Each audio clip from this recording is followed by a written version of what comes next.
perspective on it all from Michael Beschloss, Haynes Johnson, Doris Kearns Goodwin, and Kay James, and analysis by Mark Shields and Paul Gigot. We'll have the non-convention news of this Monday at the end of the program tonight. Suppose there was a pill to help prevent heart disease and premature aging. There already is. Natural vitamin E. Who supplies it to the world?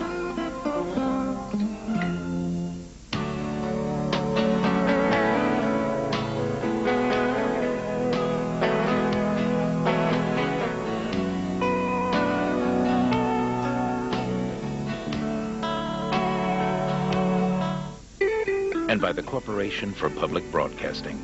This program was also made possible by contributions to your PBS station from viewers like you.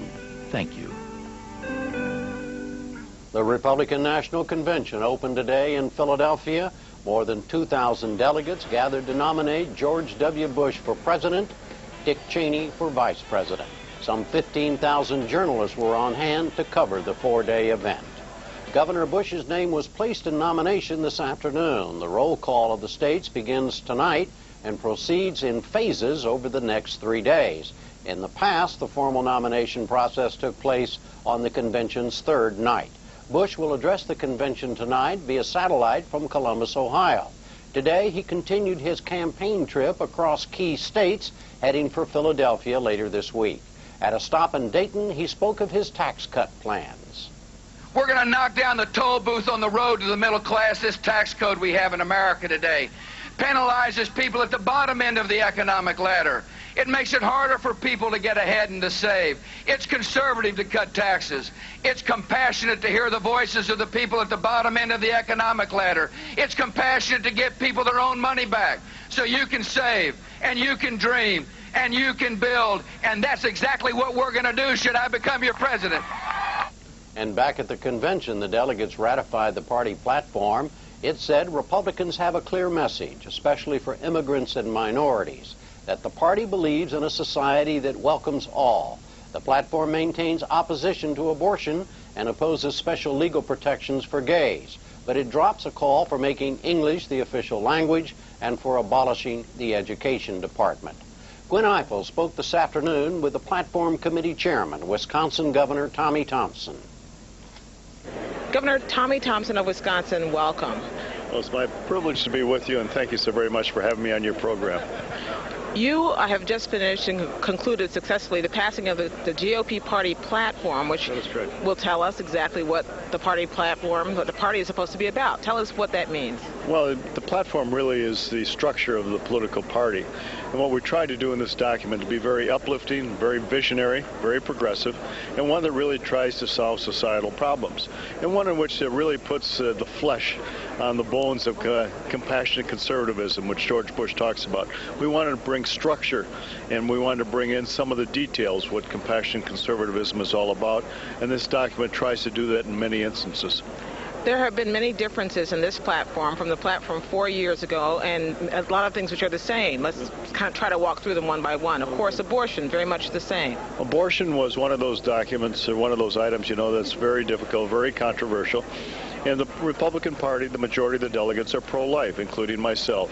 And Governor Bush wanted to leave the plank just the way it was in '96, even though he has indicated he has some exceptions to what that platform is all about, namely rape, incest, and the life of the mother. He also does not believe and agree with the fact that this document says that there should be litmus tests for judges and for other federal appointments, because he has strongly articulated a position other than that. But overall, in the areas of education, which is the centerpiece of what George Bush is all about, brand new tone. Tone is very uplifting, very positive and exciting. And of course, George Bush has done a tremendous job in Texas, especially with minority students, African Americans and Hispanics, improving their grades. In fact, there was just a recent study put out by the RAND Corporation that said that Texas was #1 of improving scores for minority children. Wisconsin was #2. It wasn't that long ago when your party was talking about abolishing the Department of Education, abolishing the National Endowment for the Arts, and all of that sort of language is missing from your party document this time. I made a concerted effort, as did the co-chairman, Senator Frist, and Congresswoman Myrick, to go along with really changing the direction of the party.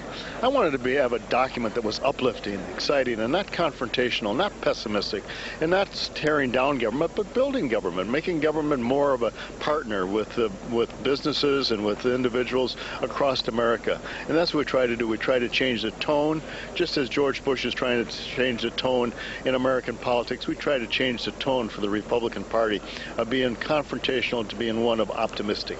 Another issue, immigration. There was very tough language in previous party platforms about illegal immigration, which is entirely missing this time. Absolutely. We want to make sure that people that come to our country, from other countries and from other walks of life, feel very good about the Republican Party. We want to build a big tent. We want everybody to join the Republican Party and feel comfortable there. And that's why we took that kind of language out that was really sort of negative and sort of saying to immigrants, we don't really welcome you. This document says we really do welcome you. We want you, and we want you to be part of this dynamic new team under George Bush's leadership and under our Republican Party. As you're building this big tent, is there any concern that the most conservative members of the party, aside from abortion, where they won that battle, are going to feel left out, that the Reagan Revolution for them might be considered over? Well, we had 2 days of hearings, but I want to tell you that the hearings went very nicely. The discussion was courteous, not confrontational, and on some things, the real conservative members lost. In some areas they won. They won in the area of abortion, but in regards to education, they lost.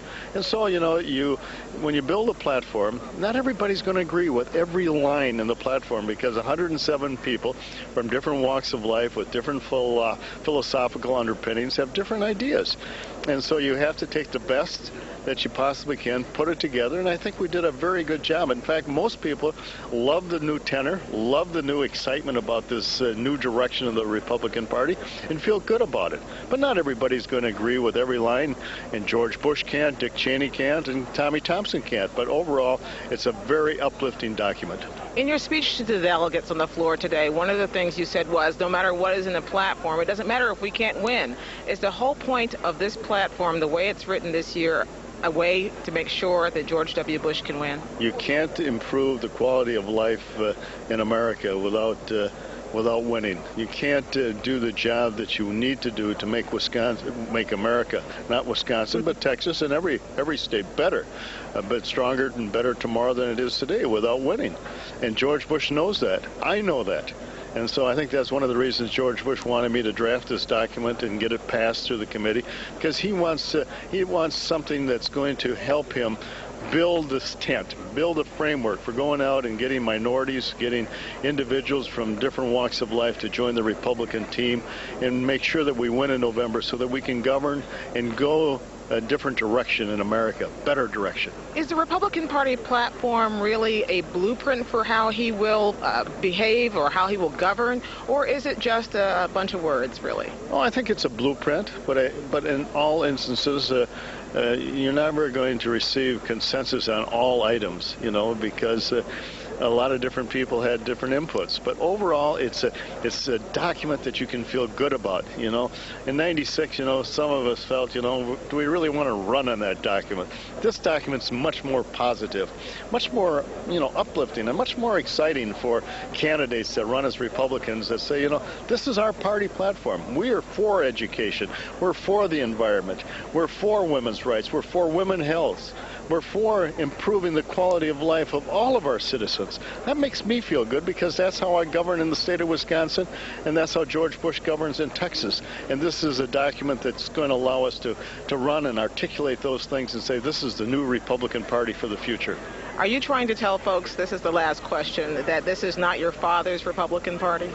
Well, it never was my father's Republican Party. I'm a new convert. But what it's saying is that the Republican Party of yesteryear is taking a page from the new decade, the new millennium, and we're moving in a new direction, a direction of togetherness, a direction of restoring our prosperity, our ability to make America stronger and better tomorrow, and we're doing it together. Governor Tommy Thompson of Wisconsin, thank you very much. Thank you. It's my privilege.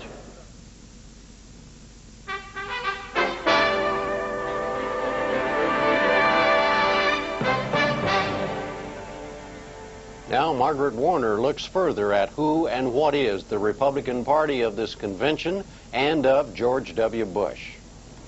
Is there a new Republican Party? For perspective, we turn to three party activists. Gary Bauer, former head of the Family Research Council, ran for president this year. He's now head of the Campaign for Working Families. Olympia Snowe is a senator from Maine. And former Congressman Vin Weber was a supporter of John McCain and is now an advisor to Governor Bush's campaign. He's also a lobbyist in Washington. Welcome all. Senator Snowe, it's not only a more centrist platform, we're going to see a much more centrist party on display at this convention tonight. Is it for real? Is the party moving to the center?